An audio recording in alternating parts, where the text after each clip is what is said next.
Up the women, they say. But do we still have too few women in politics?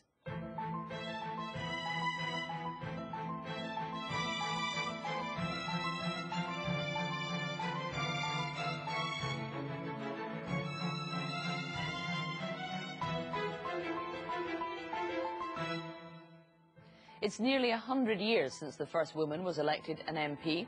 Now we have a female First Minister and several women have been party leaders in Scotland. But we're still far from 50-50 when it comes to MPs, MSPs and parliamentary candidates. So what's stopping women from playing their part? Also tonight, a new poll of selected Scottish constituencies suggests Labour are on course to lose their safest seat in Scotland to the SNP. And Scottish ministers have made concessions over a controversial ID database that means the proposal will have to be scrutinised in Parliament. Now, we all know the referendum inspired thousands of Scots to get involved in politics who had never been politically active before, and many of them are women, who might previously have felt that male-dominated party politics weren't for them. But will they stay engaged, or are there still obstacles in the way of women's participation? We've been talking to a range of women in politics to hear their stories. I was at an event recently that was for new SNP members, and all the councillors stood up to introduce themselves, and they were all men bar 1 out of 12. And so there is a very serious problem with representation of women in politics. I hope that will change. I hope that's starting to change with leadership and example from being set by the top, but there are a lot of barriers.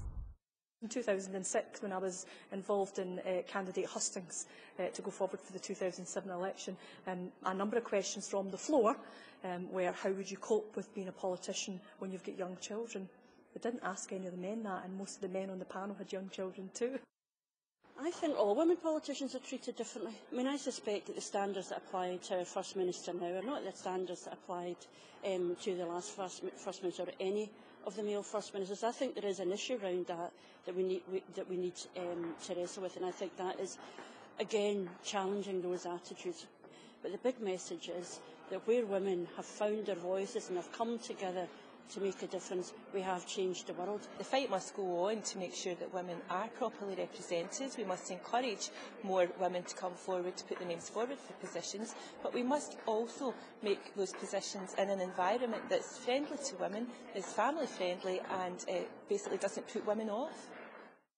We have lots of women in the Conservative Party, but they count themselves out to becoming candidates. So I've worked very hard to make sure that I can support them, show them that politics is more than just Yaboo sucks, First Minister's questions, knocking each other around, bring them in here, show some of the work the committees do, that it's not all aggressive grandstanding, to bring women through that are already operating at very high levels in the party, but don't necessarily want to be elected politicians. I know after the referendum, my partner and I hadn't seen each other in about 2 years, so we really wanted to, when I was asked a couple of times to stand for various branches, I just thought, I know there's causes that I care about, that I could represent, but my heart wasn't in it. I was ready to have a look at other options and other careers. Something that brought me into politics in the first place through the trade unions and through recognising that women were underrepresented. That was a motivating factor for me, and it is sad that in the 21st century we're still challenging these attitudes, but I think things are hopefully getting better, and maybe one day we will see proper gender equality. I've got a 16-year-old son. He's my youngest child, who for many years when I was first elected would be very, very critical of the fact that he's seen me more on telly than he did at home, which was quite hurtful. He's now standing for the Scottish Youth Parliament these next 2 weeks, so I've actually created a bit of a monster of the fact that he's now become very political, wants to come to all of the meetings, wants to be out campaigning, which is very helpful, because if he's with me, then I don't need to get somebody to look after him. We have a First Minister who's a woman. She has a 50-50 cabinet, men and women. The main players inside the Parliament in terms of leadership are women, and that is, I think, much more acceptable. We don't comment on it in the same way, and we can also choose from amongst a range of women. There are women of a certain generation who always suffered because the one big powerful woman was Margaret Thatcher, so that was a heavy weight on those of us who were arguing for more women's representation. I'm of an age where I was only 6 months old when Margaret Thatcher became Prime Minister, and I was still at primary school when she left office. And I was told by my best mate at primary school's mum that when we came home, me and Cheryl came home from school, the day that John Major was elected the next Prime Minister, she said, you know, John Major is the new Prime Minister of the country. And in my 11-year-old wisdom, I turned around and said, can a man even be Prime Minister? Because I'd never experienced it. That was Ruth Davidson there. And I'm joined now by Professor Kirstein Rummery from Stirling University, who was involved in organising tonight's conference, and Juliet Swann from the Electoral Reform Society. Thanks both very much for coming in. So we've just seen that report there, full of senior women in Scottish politics, 2 of them who've been leaders of their party. We've got a female First Minister. You would think we don't really have a problem with women in politics in Scotland. I think we have some wonderful, very visible women, and I think it would be a mistake to say the battle's now won. I think women still face kind of quite significant barriers towards political participation. But I think the style of politics that those kind of women leaders show in Scottish politics is quite different from the Westminster style. And the Scottish Parliament being set up to be a very kind of coalition-led government also allows more women's voices through at lots of different levels in the parties that are concerned. So there's more spaces for women in Scottish politics now. And has that come about because Holyrood operates in a different system, because with a different electoral system we don't always have majority governments, or is it the presence of women in the chamber that's changed the style of debate, do you think? I think there's probably a number of different issues. Obviously, the Scottish Parliament is a fairly new institution, so when it was first established, it was able, certainly the Labour Party, introduced positive measures to make sure there were more equal numbers of men and women. But we are seeing that fall incrementally each time we have an election. And it's sort of lower than it has been since the Parliament was established.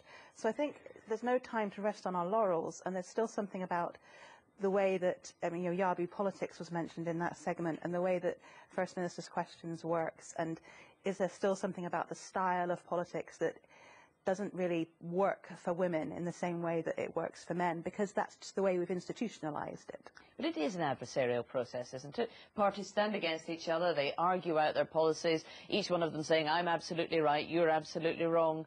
Is you ever really going to change that culture? Well, I would hope so. I think there's no need for politics to be that way. I think it could be a lot more collaborative.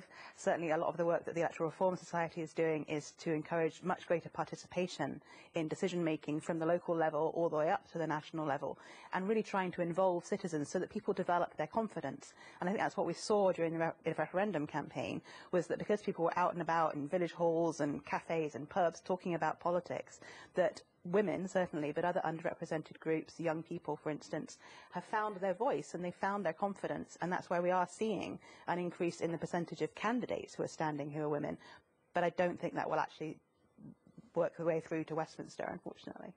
Because when we look at candidates who are standing in the 2015 election, post-referendum, after a lot of these women have become engaged in politics, have we seen an increase in We have seen an increase, and certainly the huge swing towards the SNP has been partly responsible for that. Before the independence referendum, the SNP was around 33% women. It's now 44% women and rising.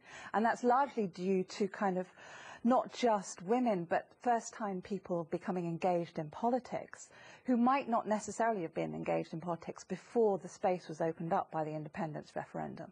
And also because of the kind of spaces that Juliet was talking about, people realised that politics meant something local to them, that their participation could be meaningful.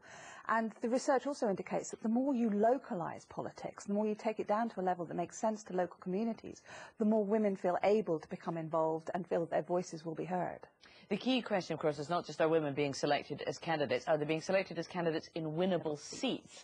Are we going to see a lot of women being returned as MPs in the general election, as best we can predict the results at the moment? Yeah, as I alluded to, I think it's probably unlikely. At the moment we have 13 women out of 59 MPs in Scotland. Of the seats that you can predict, i.e. that there's more than one woman standing who might successfully win, there's 2 that I think will definitely see a woman returned. And the maximum, there are 21 SNP women standing, so if the Ashcroft polling is to be believed and there is a landslide, you're still only looking at about 20 out of 59. Well, it's getting there, but not quite. That would be like best case scenario. Not quite there yet. Well, thank you both very much for coming in, because you've neatly led us into our next item about the Ashcroft polling. So thank you both very much for talking to us Thank you for having us tonight.